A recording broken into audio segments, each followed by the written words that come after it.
এক হচ্ছে নদীর সাথে পানি ভাগাভাগি। এটা অনেক বেশি রাজনৈতিকভাবে চার্জড একটা এজেন্ডা।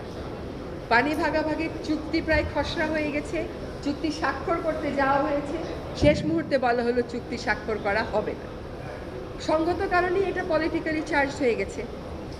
এখন পানি ভাগাভাগির বিষয়টা হয়তো অনেক জটিল, দুই দেশের স্বার্থকে খুব সূক্ষ্মভাবে ব্যালেন্স করতে হয়, কিন্তু কতগুলো বিষয় আছে সেগুলো কিন্তু এত জটিল না। যেমন বন্যার পানি কখন বাংলাদেশে প্রবেশ করবে, কি মাত্রায় প্রবেশ করবে, বৃষ্টিপাতের মাত্রা কি, বাংলাদেশে কতটুকুন প্লাবিত হওয়ার সম্ভাবনা আছে, এগুলো তথ্য নিতান্ত মানবিক কারণেই শেয়ার করা উচিত এবং সম্ভব। এটার মধ্যে রাজনীতি টেনে আনার কোনো প্রয়োজন নেই, প্রয়োজন ছিল না। আমরা এখন সেখান থেকে আমাদের নেগোসিয়েশন ভারতের সাথে শুরু করতে চাই।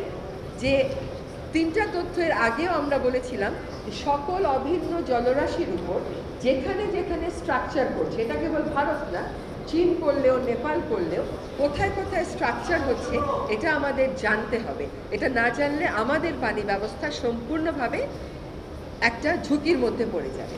দ্বিতীয় হচ্ছে, আপনি যদি আপনার ওয়েবসাইটে লিখে দেন ভারী বৃষ্টিপাত হচ্ছে, সেখান থেকে কিন্তু কিছু বোঝা যায় না ভারী কতটুকুন ভারী। এটা কি স্মরণকালের মধ্যে সবচেয়ে ভারী?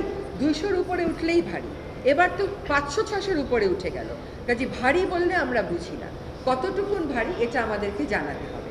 আর তারপর হচ্ছে, যখন দেখা যাচ্ছে এইভাবে করে ঘন্টায় ঘন্টায় মিটারে মিটারে পানি বেড়ে যাচ্ছে, তখন প্রতিবেশী দেশকে যদি গুড নেইবারলিনেস প্রিন্সিপাল যেটা আমরা বলি, এটার জন্য আন্তর্জাতিক আইন সাইন করার দরকার নাই। নো হার্ম প্রিন্সিপাল, এটার জন্য আন্তর্জাতিক আইন সাইন করার দরকার নেই, এগুলো প্রথাগত অধিকার। সেইগুলোর ভিত্তিতে যদি প্রতিবেশী রাষ্ট্রকে জানিয়ে দেওয়া হয় যে এই পরিমাণ পানি কিন্তু প্লাবিত তোমাদের ওদিকে চলে আসবে, তখন আমরা সতর্ক হতে পারি। আমরা হয়তো বন্যাটাকে আটকাতে পারবো না, তার প্রকোপটাকে আটকাতে পারবো না, কিন্তু আমরা সতর্ক হতে পারি।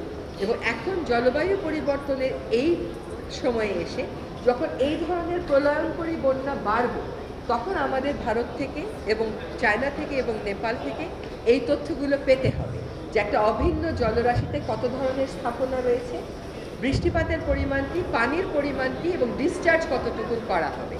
এইটুকু করলে অন্তত আমরা যে 29 জন মানুষ প্রাণ হারিয়েছে তাদেরকে বাঁচাতে পারতাম। আর যেহেতু এটা শেয়ার্ড রিভার, আন্তর্জাতিক নদী, এটা কিন্তু বলার কোনো সুযোগ নাই, কোনো দেশেরই কোনো সুযোগ নাই যে নদীর কথাই বলেন না কেন যে এইটা শুধু আমারই নদী, আমার মানুষকে পানি দিয়ে পরে আমি অন্য মানুষের কথা ভাববো, এটা ভাবার কোনো সুযোগ নেই। কেন এটা আন্তর্জাতিক নদী, আন্তর্জাতিক নদীতে আমার পানির একটা হিস্সা আমার রয়েছে, এবং আমরা আমাদের এই পানির অধিকার নিয়ে, পানির হিস্সা নিয়ে জনমানুষের কথা শুনে নেগোসিয়েশনের পয়েন্ট ঠিক করে অবশ্যই ভারতের সাথে যে আলাপ আলোচনা করব আপনাদেরকে জানাবো। সেই আলোচনার সূত্রপাত আমরা খুব দেরি করে করব না, শীঘ্রই করতে চাই। এই মুহূর্তে কিছু কিছু বিষয় আরও বেশি প্রায়োরিটিতে আছে বলে এটা হয়তো আর কিছুদিন সময় লাগবে, কিন্তু এ বন্যার যে একটা ক্ষয়ক্ষতি আমাদের হয়েছে তার মোটামুটি তালিকা আমাদের হাতে এসেছে যে কী পরিমাণ আর্থিক ক্ষতি। এই আর্থিক ক্ষতিগুলোও কিন্তু আমরা কিছুটা হয়তো কমাতে পারতাম যদি আমরা আগে থেকে সতর্কতামূলক বার্তাটা পেতাম। সো এই তিনটা বিষয়ে তথ্য চেয়ে আমাদের এবারের ক্ষয়ক্ষতির কথা তুলে ধরে, প্রাণহানির কথা তুলে ধরে, মানবিক কারণে আমরা আমাদের উজানের দেশগুলোর সাথে এই তথ্যগুলো পাওয়ার ব্যাপারে নেগোসিয়েশন বা আলাপ প্রক্রিয়া শুরু করে দেব। আর বাকি যে অভিন্ন জলরাশিগুলো আছে, আমাদের নিজেদের জরুরি হয়ে পড়েছে বিশেষ করে উপকূলীয় এলাকাতে, সেইগুলো রক্ষায় উজানের দেশগুলোর সাথে সমঝোতায় চলে আসা। আমরা সে ব্যাপারে জোর দাবি জানাবো।